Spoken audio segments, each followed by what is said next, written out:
დაგვრჩებით იყო პროგრამის დაგვრჩება, ეს ვისაუბრეთ. თითო გუნდის დაგვრჩება როგორ დავიწყოთ, ფლის დაგვრჩება როგორ დავიწყოთ და გარდა ამისა, ამასთან ერთად სეისმური დაგვრჩება როგორ ვინცეთ ნაგებობას. ამას არ აქვს მნიშვნელობა ახლა ეს აუზი იქნება თუ შენობა იქნება, პრინციპი დაგვრჩების მიწებისა არის ერთი და იგივე. ამიტომ მე გავხსნი მირას ბატონო პარჩას არ იქნება იქ არ შემიერთები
პრინციპი ერთი და იგივე, უბრალოდ მასალების ხრელი განსხვავდებოდა და ცოტა რაღაცები განსხვავდებოდა. ამას იქნებ ნახავთ აგრეგიზმზე. მე თუ მიყავ ბიოგრაფია,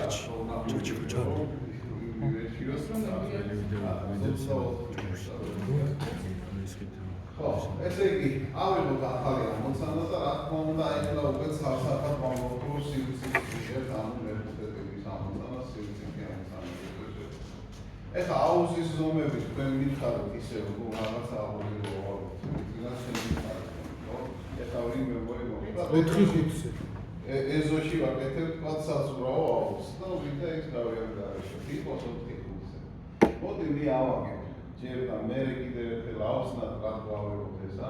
მე ვიყენებ ისევ გენერაციას, რა თქმა უნდა, საფრთხო წერტილებთან შეიძლება ავაგოთ. ხო, გიორგი ეს ყველაფერი დავსვათ ერთი კვანძი მე ერთი ელემენტი დავახუროთ, მაგრამ უფრო მარტივად გამოვიყენებ ფილის გენერირებას, ხო? და ვაკეთებთ ესეთნაირად, რომ ვთვლით, რომ ამ საწირკველს, ამ აუზის ძირი ხო აქვს კინაბეტონის საწირკველს გააჩნია ფუსლი, თათი, ლაპა, თავის რაც კიდაც ისეთი, ამ გადასული კონსოლური ნაწილი კედლის გარდა, ხო? იმიტომ რომ ზავები გადაანაწილოს. ამიტომ აკეთებენ გადასვლას თუ ამის საშუალება არის ყოველთვის რა თქმა უნდა. ეს გადასვლა ჩავთვალოთ რომ იყოს 0.3 ავიღე ერთჯერ ესა. შემდეგ კედლის ნაწილი, კედლის ვიღებ 20-იანი სიგანისას, ამიტომ კედლის თავს სადაც კედელი უნდა დაიწყდეს, მე მას დავყავ 0.1-ად, ორჯერ 0.1 ნაწილად, ხო? ზუსტად იმას რო დავსვეთებ. 0.1 დანაყოფს ავიღებ ორჯერ, შემდეგ 0.1 რამდენი ვთქვით? 4 მეტრი, ხო? 0.4 ავიღოთ ვარენ 10ჯერ, ხო? პირდაპირ ესე დავყავ. მე ისე 0.1 ავიღოთ ორჯერ და 0.3 ეს იქნება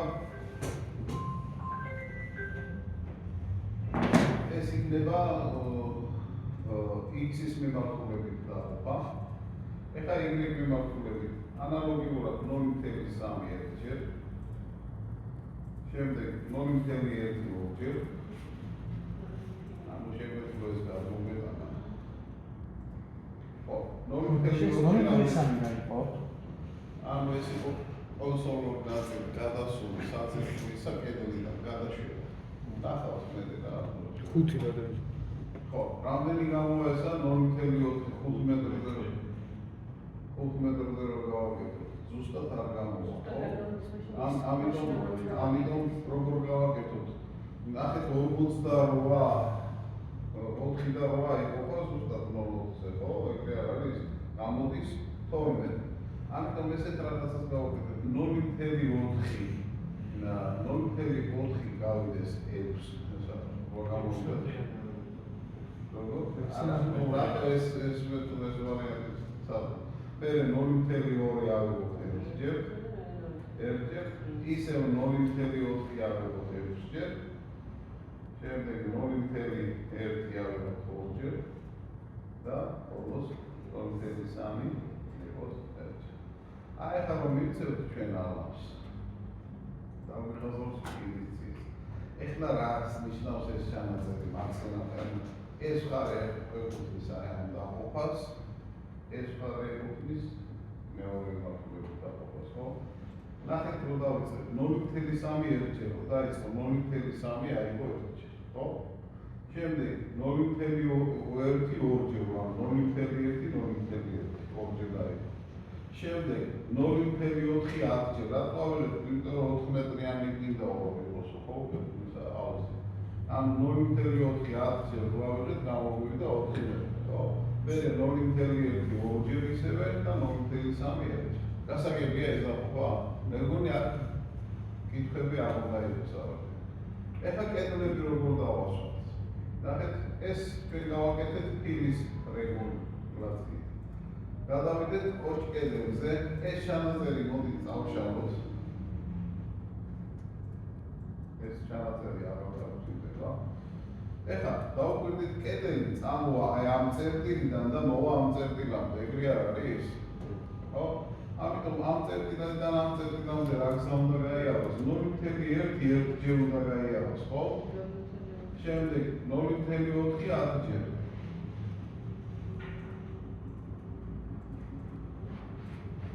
0.4 10ჯერ. და ისე 0.1 აქ გვაქვს ჩვენ რომ უჩვენეთო კოორდინატები, ანუ თუ მოუნიშნავთ ჩვენ რომელი კოორდინატიდან გვინდა დაიწყოს ამ კედლის აგება, იმ კოორდინატიდან დაიწყოს, მაგრამ არ ჩაგვიწერია მარჯვენა მხარე. ესე იგი ეს x დაყოფა კი მივეცით, მაგრამ z-ს ხომ უნდა დავყოთ. სიღრმე რამხელა ამოზის? მეტრი 80. აი 0.2 ავიღოთ რამდენზე? როგორ? 2 მეტრის მოშელი. იყოს 10ჯერ, 2 მეტრი ავიღოთ. 10ჯერ ესა 5ჯერ ავიღო მეტრი გამოვიდო, თქვა 2 მეტრიანი ავიღო. 2 მეტრიანი არ არის, თუ მეტრა 80-ის დავიღო. დაბალი გამოვა. ხო, არა, 2 იყოს თავი ჩახვდები. ანუ მოკლედ ეს კოორდინატიც რომ მივუთითეთ ჩვენ აქ. ნახეთ ავტომატურად ჩაწერა 0.04 კოორდინატების კოორდინატები. მივცემთ ამას და ამ კედელსაც ავიღებს. ეხლა უნდა მოვნიშნოთ შემდეგ ეს კოორდინატი. ნახეთ შეცვალა 0.4 5.6 ყოფილა იმ წერტილის კოორდინატი. აქაც მივცემთ როგორ? რომელი ყოფილი თან? ხო, ანუ ეს თქვა ეს უცითი რა. ახლა რომელიც არის. ეს არის ჩარჩო. ეს არის კოორდინატი. შემდეგია ოჭკედელი და შემდეგია ფილა. ფილი თავაგეთ ძირი და ოჭკედელის ვაკეთებ. ხო. ეხლა უნდა მივცეთ აი ეს დაყოფაც. როგორ მივცეთ ეს დაყოფა? ანუ 0.1 ერთჯერ იქნება, მერე 0.4 იქნება ერთჯერ, მერე 0.2 იქნება ერთჯერ, ხო? 0.4 ისევ ერთჯერ, ესე არ დავყავით ხა? შემდეგ 0.1 ერთჯერ. სწორია? აქაც მივუთითებთ აი ამ წერტილის კოორდინატს. დაიწერა ეს წერტილი. უბრალოდ ერთი რაც უნდა მივუთითოთ, რომ კუთხე მოვლენებისა ეხლა ეს აგებს x-ს მიმართულებით და ჩვენ უნდა 90 გრადუსით მოვაყრუნოთ, რომ აგდოს y-ის მიმართულებით. ანუ კუთხეს იღებს 0-დან და 0-ის ეს არის საწინააღმდეგო მიმართულებით დადებითად ითვლის ეგრე. მივცემთ ალამს და აგებს იმ კედელსაც. შემდეგ მოვნიშნოთ მეორე წერტილი, მივცემთ ალამს და აგებს იმ კედელსაც. შემდეგი ეტაპი, რა იყო მეგობრებო, ჩვენ რას ვაკეთებდით? ესე იგი, ვქონდით სიხის ტესტს და ვაძლევდით მასალის მახასიათებლებს. მაგრამ ვიდრე ამას გავაკეთებდეთ, მოდი განვუსაზღვროთ, თუ რა მეთოდით ვაპირებთ და არ მივიღოთ და რას ნიფს ვიყენებთ, ხო? გადავიდეთ FSU-ზე, აქ ცოტა სხვანაირია, იქ თან ჩამოსაშლელი მენიუა ძველ ვერსიაში, ხო? აქ პირდაპირ რადიული ლაგებია, ამას რადიული ლაგებია ჩავწერთ აქ. შემდეგ შევურჩევთ SNPs, DST-ო ავიღოთ SNP-ად. თუ ძველ ვერსიაში პირდაპირ ამ ამბით აფიქსირებდით, აქ ეს საკმარისი არ არის, ანუ უნდა გადახვიდეთ იმ სწორებში, FSU-ს სწორებში. აქ მოვუნიშნოთ, აქ მიცეთ ჯერ არავი და მე აქ მიცეთ. პირდაპირ აქედან არაფერი არ არის. ანუ კონსტრუირების ტიპის შევარჩიეთ. ეხლა უკვე ჩვენ შეგვიძლია მივცეთ სიხისტეები და მასალის მახასიათებლები შევქმნათ. შევდივართ სიხისტეებში, დავამატოთ ახალი სიხისტე, გადავდივართ E6-ზე, ვიღებთ ელემენტს და ვიღებთ 3E6, პოისონის კოეფიციენტი 0.2, აში საძირკვლისთვის იყოს ქართული ეხო არა სანტიმეტრი და 40 ატოზო ქართული ე არა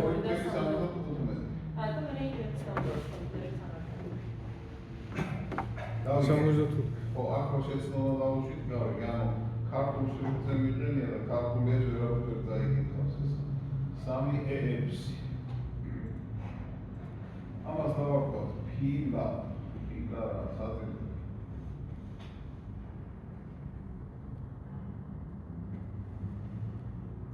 და ნახეთ ძველი ვერსიისგან განსხვავებით რომ შევხვავთ გახსოვებაში შესაძლებლობა. აქ ავტომატურად რჩება უცვლელად ის, რაც მეორდება, ხო, ეს პოისონის კოეფიციენტი ეს. აში 20 სანტიმეტრი, კედლის ის კი არა 20 სანტიმეტრი. მივცეთ ამი, ანუ ამას დავარქვათ კედელი, როგორც კედია. არა.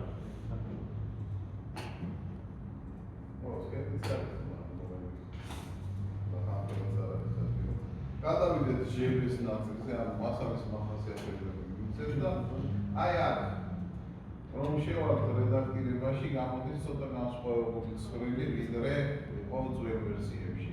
მე და ესეც რომ შევხვდეთ უნდა ვიცოდეთ.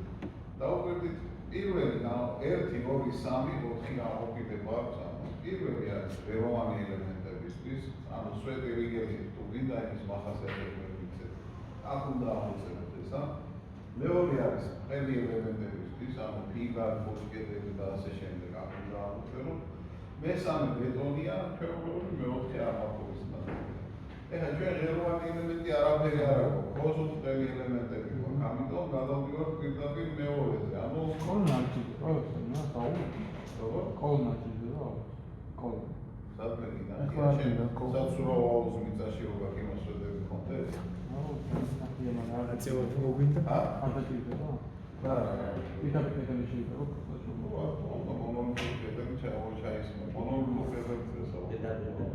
ანუ სოხონალი არ გასწავლიდა. დაარბირდებოდა ჩასხავი, ხოლო რა. ხო, ესე იგი, აი აქ დავარქვათ, ნახეთ, ფილა, ყველი ელემენტი გვაქვს ორი ტიპის. ანუ საძირკვლისთვის და კედლებისთვის. საძირკველი შეიძლება ეს ერთი და იგივე ტიპათაც ავიღოთ, მაგრამ საძირკველი გამოყოთ, იმიტომ რომ დამცავიშრე მივცეთ ქვემოდან ცოტა მეტი საძირკველი იქნაიდან საძირკველია, ხო? ამიტომ ამას დავარქვათ ისევ საძირკველი. აქ არაფერს არ ვეხებით. აი აქ უწევთ ქვედაშრისთვის 7 სანტიმეტრს. აქ უბრალოდ საცალკები მართულებად არის მოწერილი, X ქვედაშრე, Y ქვედაშრე. იქ ქვედაშრე და ზედაშრე, ნუ აღარ გამომოყიდი X და Y ვერსიები. შემდეგ გადავიდეთ და დავამატოთ კიდევ ერთი ფილა დავამატოთ, ყველი ელემენტი, რომელსაც დავარქვათ კედლები. კედლებისთვის ეს დამცავიშრეები რაც აქვს 3 სანტიმეტრი დაუწყობისა. შემდეგ გადავიდეთ ბეტონის ნაწილზე. ნახეთ, გადაყვართ თუ არა ბეტონზე იგივე წვრილი გამოდის, რაც იქ ჰქონდა, ხო, ძველ ვერსიაში. ავირჩიოთ ბეტონი B25 და ავირჩიოთ რა. აქ კოეფიციენტი 0.85 ვიღებთ, ხო? ბეტონი და არმატურა ერთი და იგივე იქნება, ამიტომ ორჯერ სადავთ აღარ შევხვდებით ამ ნაწილს. გადავიდეთ არმატურაში, ავირჩიოთ A500C, ზივიმუშა A500C, გამივიმუშა არმატურა და პროსტორები განივია ეს ხო განივია აგირებულ ხამებს აგირებს არის იმას ეძახიან ეს კოეფიციენტები დავტოვოთ მინუსით ამი და ნუ შეფაქტურად შექმნილი არის ჩვენი ესე ვთქვათ მასალების სტრები და სიხისტეების სტრები ეხლა როგორ მივანიჭოთ ეს სტრები გადავიდეთ შებრეზე გავაქტიუროთ საძირკვლის სიხისტე შემდეგ გადავიდეთ შებრეზე სიხისტეზე გადავიდეთ შებრეზე და ნახეთ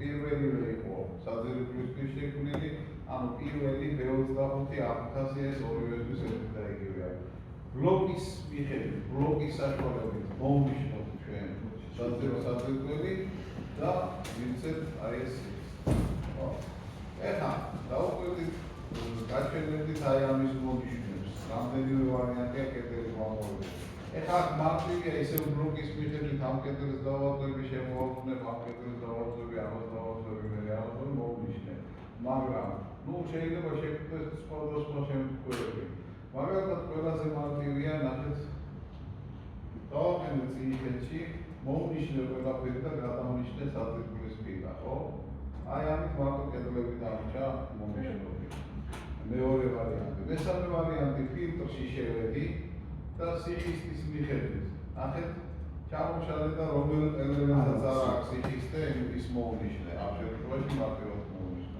მესამე შემთხვევაში კიდევ სხვა შემთხვევაში ნახეთ აქ სიხისტეები ჩავხე გავაქტიურე და ვერტიკალური ანუ ზედმიმართულების ელემენტები მომინიშნოთ როეუბნები ვინცე ალავს და მომინიშნავს ხო ეხლა გადავიდეთ ისევ სიხისტეებზე გავაქტიუროთ კედლის სიხისტე გადავიდეთ შებრეზე გავაქტიუროთ კედლის მასალები ბეტონი და არმატურა იგივეა და მივანიჭოთ ხო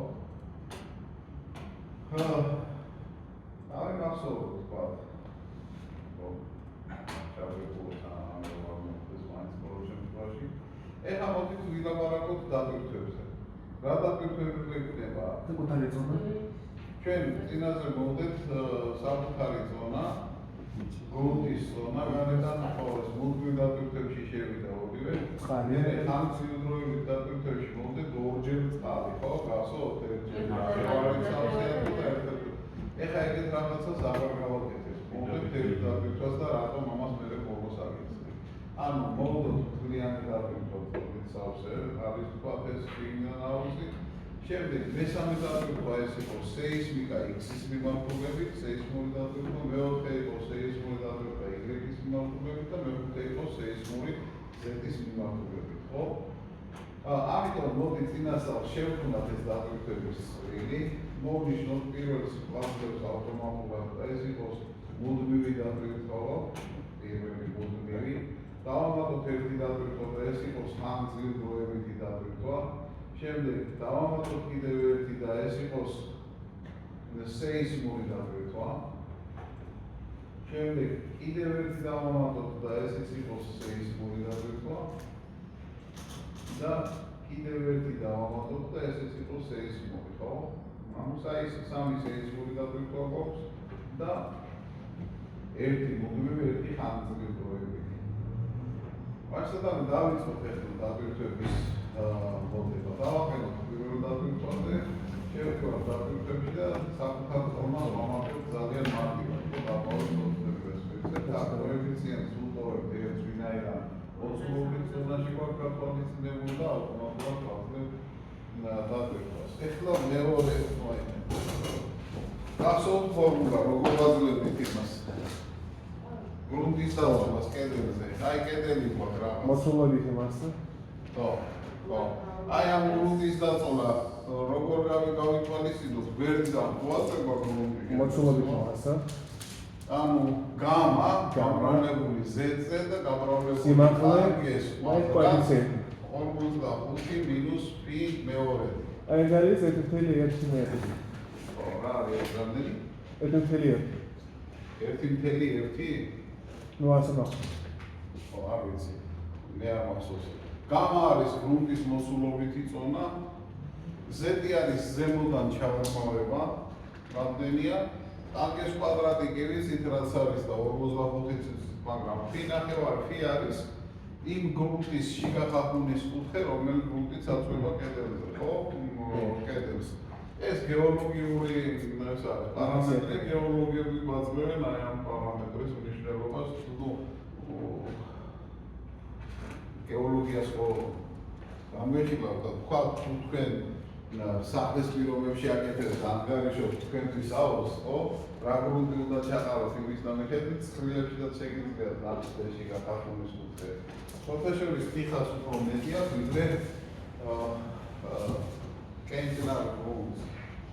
იმიტომ რომ ეს შიგახახუნის კუთხეს კიდევ როგორ ახსენეთ, რომ მოიტანოთ ეს გრუნტი და დაყაროთ, რა ფორმასაც მიიღებს, რა კუთხესაც შექმნის გრუნტთან, აი ეს კუთხე არის შიგახახუნის კუთხე. ამიტომ თქვენს წარმოიდგინეთ ახლა თიხა უფრო ისეთი კუთხით დადგება, ვიდრე ის უფრო გაიშლება, ხო? კენჭანი, ხრეშოვანი გრუნტი. ხრეშოვანი გრუნტისთვის არის 32 გრადუსი შიგახახუნის კუთხე და მოდი აი ამისთვის დავითვალოთ თქვენც ახლა როგორ დავითვალეთ ესა? Excel-ი გავხსენდი რაღაცა წინაზე. აქ გავხსენდი რომ დავითვალოთ. ესე იგი გამა რა გვაქვს ჩვენ? ვთქვათ, 2 ტონა არის იმისთვის ხრეშოვანი გრუნტის მოცულობითი ზონა. 1 მეტრი კუბი არის 2 ტონა. ხო? სიმაღლეც არის მაქსიმალური 2 მეტრი ჩვენ შემთხვევაში, ხო? ეხლა ფი თუ არის 16 გრადუსი, ეს 16 32 ფინახევარი გამოდის 16, ხო? მაშინ აქ ჩავწეროთ ფორმულა ეს უდრის ამგეს 45 მინუს 16 ესე რა გამოდის, რომ გამოვიგროვოთ შეიძლებოდა და ხარისხად 2 კვადრატში ესე იწერება. გამოვიდა 0.78, 0.97 უპროსტობებ, ხო? ვაშსატამე ამათი ნამრავლი აქ რო დავითვალოთ, ეს იქნება ეს გამრავლებული ამაზე და გამრავლებული ამაზე, გამოვიდა 3.15 დაახლოებით, აი ეს პირველ პროგნოზ 3.15 არის, 3.15 არის მაქსიმალური. სად იქნება ეს მაქსიმალური და ძირში, ხო? სულ ზეთი მანდარის ორის ხოლმე, როცა ზეთი ზემოთ არის 0-ში, მაშინ გადაიღოს 0 იქნება იმ პროპორციდან გამომდინარე, ხო? მაგრამ ეხლა უნდა მოვდოთ ეს გრუნტის დატვირთვა. ამისათვის ნახეთ რა უნდა გავაკეთოთ. მოდი ამას მე საძირკველს მოვხსნი.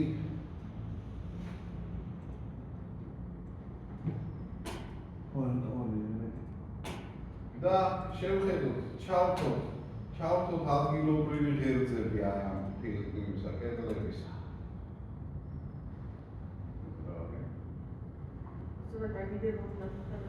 ხო, დავუკვირდით, აი ეს არის Z მიმართულება, Z-ის მიმართულება, ხო? კედლის Z შიგნით არის მიმართული და აი ამის მიხედვით უნდა მოვდოთ, გამიგეთ ჩვენ ამოსავლად უნდა ავიღოთ, ეს ნორმალია, ხო, ამ კედლისთვის და ეს ნორმალი ამ კედლისთვის შიგნით არის მიმართული. ანუ ნახეთ, დატვირთვას აი ამ კედლისთვის და ამ კედლისთვის მისი ნორმალის თანხმობის მიმართულება უნდა გქონდეს. ამიტომ მოვიცეთ შემდეგნაირად. ავიღოთ ეს ისევ პირველ დატვირთვაში ვარ, მოვნიშნოთ ეს კედელი, ბლოკი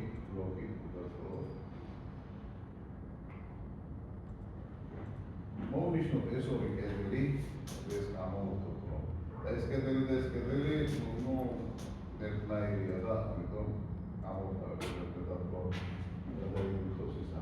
შევდივართ დატვირთვებში, ვიღებთ ადგილობრივი Z-ის მიხედვით დატვირთვას, ანუ გლობალური Z-ის მიხედვით, კი არა, ადგილობრივი Z-ის მიხედვით, ვიღებთ ყველა ელემენტზე არათანაბრად განაწილებულ დატვირთვას და აქ გამოდის კიდევ ცოტა განსხვავებული მანერა, ვიდრე მომდევნო პროგრესიებში. ეხლა აქ შეგვაქვს რომ Z-ის გასვლი უნდა მოვდოთ ეს დატვირთვა, Z-ის გასვლი უნდა მოვდოთ დატვირთვა. ეს მნიშვნელობა იქნება 3.15 ზემოთ და ქვემოთ იქნება 0. მოდი მოვდოთ, შეიძლება არასწორად გამოგვივიდეს, მაგრამ მერე შევცვალოთ. ხედავთ, არასწორად გამოგვივიდა, შიგნიდან მოვდეთ გარეთ დატვირთვა. ეს წყალი იქნებოდა რეალურად მოდელი. ამიტომ Ctrl-Z-ი ვაბრუნებ და -3.15-ს ჩავწერთ ნაცვლად 3.15-ისა მოუნიშნავ ამ კედლებს და მივიცე ამ დატვირთვას. ედავ რომ უკვე გაასწორა დატვირთვა და სწორად ხო? ეხლა შემდეგი კედლები მოუნიშნოთ, ეს და ეს იქნება შემდეგი. აქ იქნება უკვე 3.15 რომ გარდა ოთხოს ესა. ამით ჩვენ პირველი დატვირთვა უკვე მოვხდეთ. მოდი ეხლა პარემ გადავიდეთ მეორე დატვირთვაზე, რადგან ეს ამოღებული გვაქვს. ჯობია რომ პარემ მეორე დატვირთვას მოვხდეთ. მეორე დატვირთვა არის წყლის დატვირთვა შიგნიდან, ხო? როდესაც აუზია აუზეთ პარემ ვოტოებ კედლებზე. იქ არავით არის ისეთი ფორმულა, ანგესები არ მოგვედებს. გამაზეთი იქნება პირდაპირ დატვირთვა. ანუ მაქსიმალური დატვირთვა იქნება 4 რა იქნება 4 ისა 4 რატო იქნება? გამა ხო 1-ია, 1 ტონა არ არის, ეს მოსულობი ტონა. 1 მეტრზე 1 ტონას მოგწევს, 2 მეტრზე 2 ტონას. ანუ ძირში მაქსიმალური დატვირთვა იქნება 2 ტონა. თავში იქნება 0. ასეთან ისე მოუნიშნოთ ჩვენ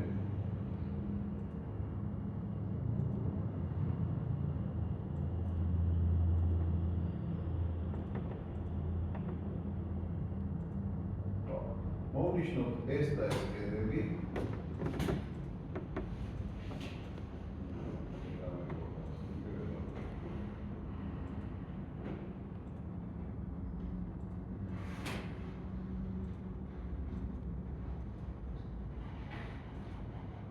მოუნიშნოთ ეს კედლები შევიდეთ ისევ დატვირთვებში არა შიგნით იქნება.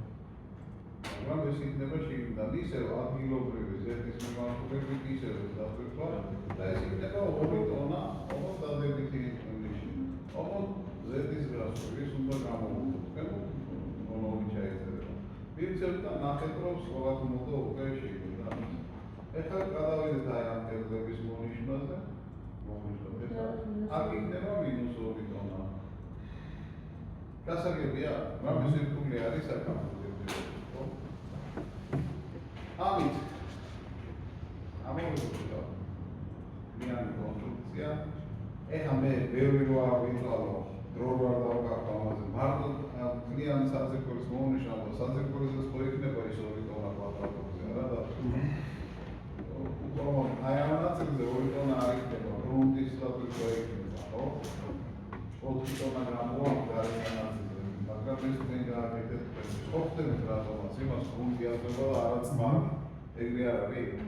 ამიტომ მე მოუნიშნავ საძირკველს და მთლიანად მივცევ მეორე დატვირთვაში 2 ტონას. თუ გამოვყო. თუ თქვენი გიზავთ. სამომავლოდ რო დავჭირდეთ, ნუ ეგრე მარტო შიგდა ნაწილზე მოძებთ 2 ტონას, გარეთ აი ნაწილზე მოძებთ 2 ტონას. ამით მეორე დატვირთვაც მოუჭირთ.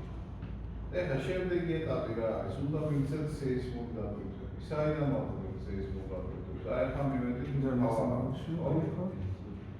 ხო, შევიდივართ დატვირთვებში. აქ არის დინამიკა, აქ არის დინამიკური დატვირთვების ცხრილი ქვია. გამოდის ესეთი ცხრილი. ეს დატვირთვა არის მესამე. სეისმური პირველი, მაგრამ რიგით მესამე დატვირთვა. ჩამოვშალოთ აი ეს ნორმები, რომელი სეისმიკას ეხილავ, ხო? და აქ ადაპტირებული არის ქართული სეისმური ნორმა. 0.09.53. აი ეს არის ჩვენი ქართული სეისმური ნორმა. ვეუბნებით რომ ამით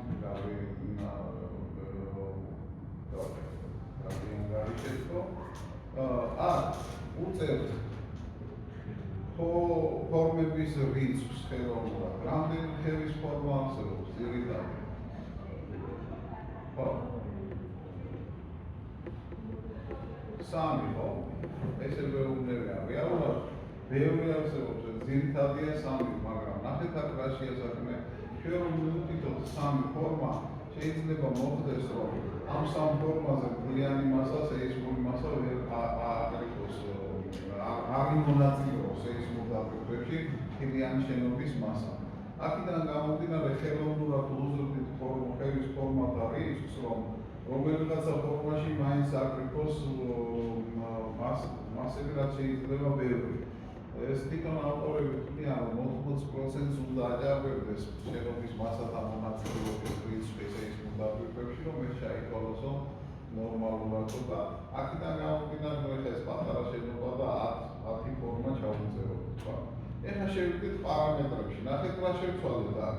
ესე იგი ქართული ნორმა მიუთითეთ, რომ მესამე დაპირება ჩვენთვის სეისმური კი პირველია, მაგრამ რიგი მესამეა ეს დაპირება და შევდივართ უკვე პარამეტრებში.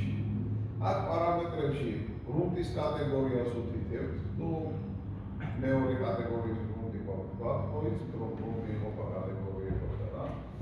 ეს გეოლოგიური შემა. აქ უთითებთ აჩქარების უგანზომილებულ კოეფიციენტს A-ს, რომელიც თბილისში გვაქვს 0.17. 17 თუ 0.17 რო დაიქცევათ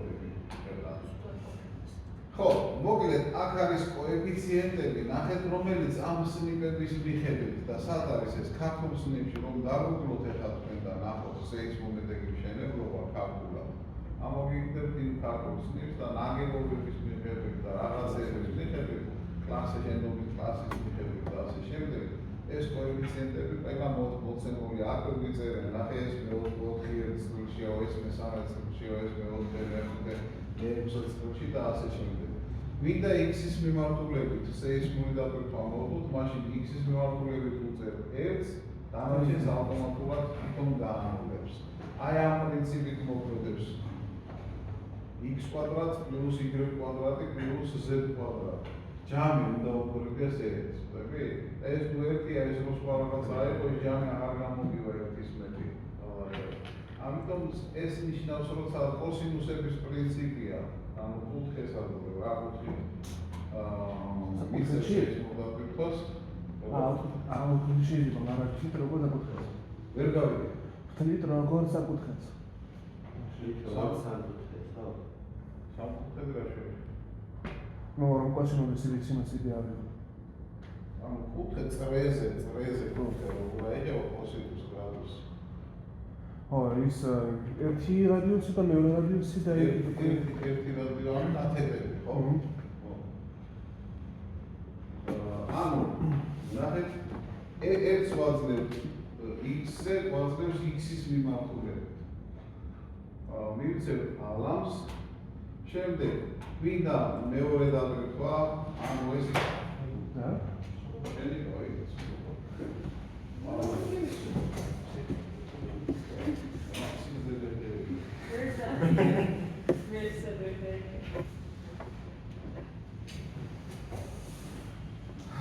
ესე იგი, ეს მეოთხე იქნება სეისმური დაგრეფვა, ხო, რიგით მეოთხე, სეისმური მეორე, ისევ იმ ნორმას ავიღებთ. შემდეგ ისევ ფორმას ჩავუწერთ 10-ს, პარამეტრებში შევალთ და ეხლა უკვე აქ ჩავწერთ 0-ს, y-ს ჩავუწერთ 1-ს და ნუ აქ თავისთავად აიღებს 0. და კიდევ ერთი სეისმური დაგრეფვა, ეს იქნება მეხუთე, ისევ ის ფორმა 10 პარამეტრებში, აი აქ უკვე z-ს ჩავუწერთ 1-ს და დანარჩენს ავტომატურად თვითონ გაანულებს.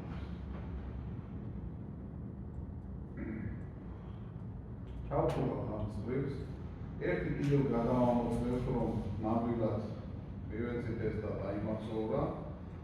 ამის შემდეგ ჩვენ უნდა გავაკეთოთ, ესე ვთქვათ, თანწყობის წრილი, ანუ როგორი მონაწილეობს სეისმურ დაპირებასთან სტატიკურმა დაპირებებმა, ხო?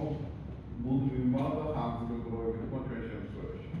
ნახეთ, ასეთი პრინციპი არის და ეს ახლა მეძებდი ინტერნეტი, არა ძალიან ცუდი ინტერნეტი აქვს, რომ ნახოთ, თქვენ თვითონაც ეგეთ ქართულ სეისმურ წრეში თავიდანვე მოცემული სნიპში წრილი, სადაც არის ეს თანწყობის კოეფიციენტები, რომ მუდმივ დაპირებასთან სეისმური დაპირება შედის 0 კოეფიციენტით, ხანგრძლივობით დაპირებასთან შედის 0 კოეფიციენტით და ხანგრძლივობით დაპირებასთან შედის 0.5 კოეფიციენტით. ამიტომ ხშირადაც მეგობრებო, რის ანგარიშობს ასეთ ხრიკსაც კი მიმართავენ ხოლმე, რომ გარკვეული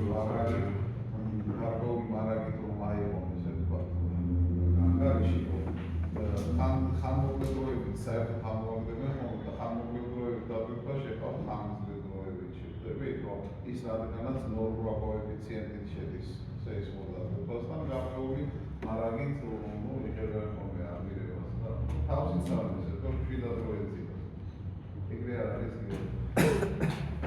ხო, ეხლა ეს ცხრილი როგორ შევდგა? ისევ შევდივართ დაბირთვებში, ისევ დინამიკაში და აქ არის დაბირთვების ცხრილის შეხამება. ნახეთ, ჩვენ ვიღებთ მესამე დაბირთვას ამ აიღეთ რომელი სეისმური დაბირთვა, დინამიკური დაბირთვა გინდა, ხო მესამე. ავიღოთ რომელ დაბირთვასთან პირველთან თქვა და აქ ვთითებთ რომ შევიდეს 0.9 კოეფიციენტთან. პირველი ხო მუდმივი იყო, მესამე პირველთან შევიდეს 0.9 კოეფიციენტით.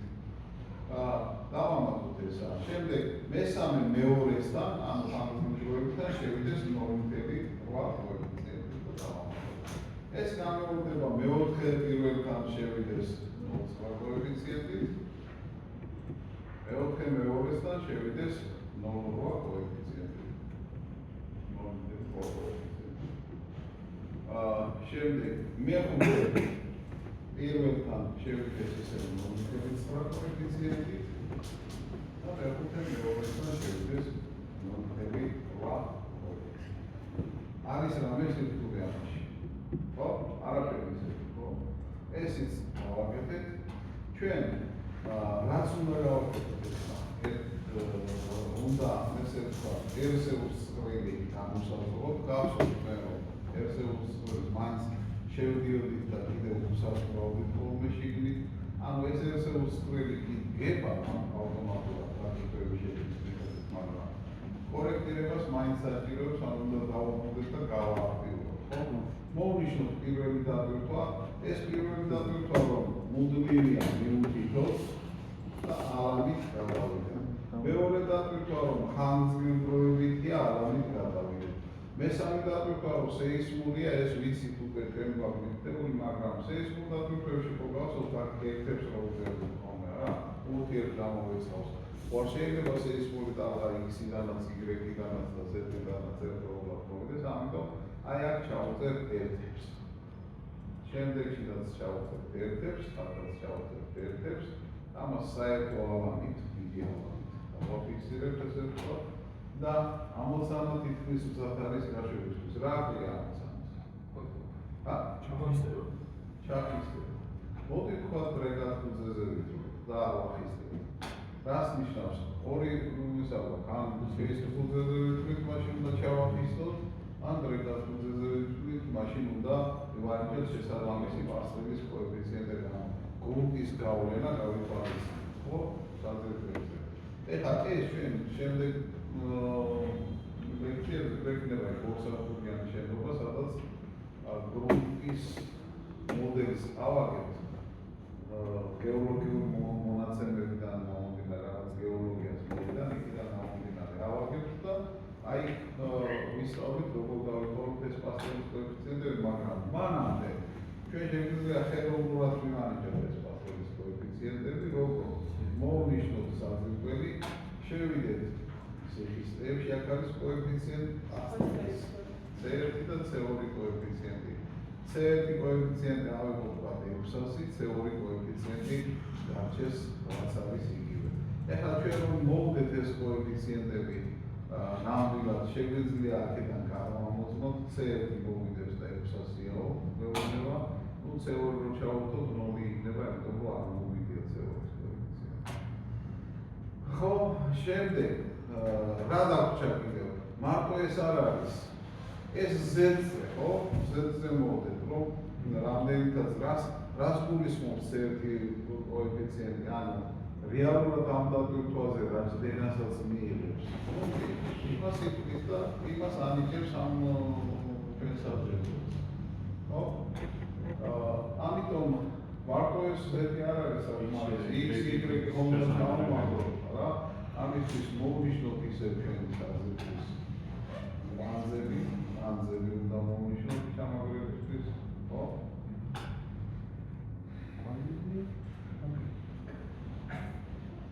მოკლედ, აი ამას